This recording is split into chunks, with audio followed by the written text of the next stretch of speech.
ಈ ಶಾಲೆ ನನ್ನ ಶಾಲೆ, ನಾನು ಕಲಿತ ಶಾಲೆ. ಕೇಸರಿ ಬಿಳಿ ಹಸಿರು ಬಣ್ಣದ ಆ ಕಬ್ಬಿಣದ ಗೇಟ್ ನೋಡಿದಾಗ ಕಾಲವೇ ಹಿಂದಕ್ಕೆ ಹೋಗುತ್ತದೆ. ಇದು ನಮ್ಮ ಅಂದದ ಚಂದದ ನಮ್ಮೂರು ಶಾಲೆ. ಇಲ್ಲಿನ ನೆನಪುಗಳು ಶಾಶ್ವತ. ನೀಲಿ ಆಕಾಶದ ಕೆಳಗೆ ನಿಂತಿರುವ ಈ ಶಾಲೆ ನಮ್ಮ ಕನಸುಗಳ ಮೊದಲ ಹೆಜ್ಜೆ.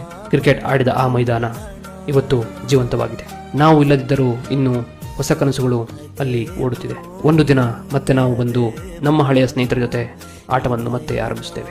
ಔಟ್ ಅಲ್ಲ ಅಂತ ನಡೆದ ಜಗಳಗಳು ಇನ್ನೂ ಕಿವಿಯಲ್ಲಿ ಕೇಳಿಸುತ್ತವೆ. ಮತ್ತೆ ಬರದ ಆ ಬಾಲ್ಯವನ್ನು ನೆನಪಿಸಿಕೊಳ್ಳುತ್ತಾ ನಾನು ಇನ್ನು ಬಂದಿದ್ದೇನೆ ನನ್ನ ಶಾಲೆಗೆ. ಪಂಚಾಂಗ ಬರೆಯುತ್ತಿದ್ದ ಆ ಕಪ್ಪು ಬಣ್ಣದ ಗೋಡೆ, ಚಾಕ್ ತೋಳಿನಿಂದ ತುಂಬಿದ ಆ ದಿನಗಳು, ಗೋಡೆಯ ಮೇಲೆ ಚಿತ್ರಿಸಲಾದ ಭಾರತದ ನಕ್ಷೆ. ಅಲ್ಲೇ ಆರಂಭವಾಗಿತ್ತು ನಮ್ಮ ಕನಸುಗಳ ಪ್ರಯಾಣ. ಕಾಲ ಬದಲಾಗುತ್ತದೆ, ಜನರು ಬದಲಾಗುತ್ತಾರೆ, ಆದರೆ ಈ ಶಾಲೆ, ಈ ನೆನಪುಗಳು ಮಾತ್ರ ಯಾವತ್ತೂ ಬದಲಾಗುವುದಿಲ್ಲ. ನಮ್ಮ ಶಾಲೆಯನ್ನು, ನಮ್ಮ ನೆನಪುಗಳನ್ನು, ನಮ್ಮ ಭವಿಷ್ಯವನ್ನು ಉಳಿಸೋಣ. ಮತ್ತೆ ಸಿಗ್ತದೆ.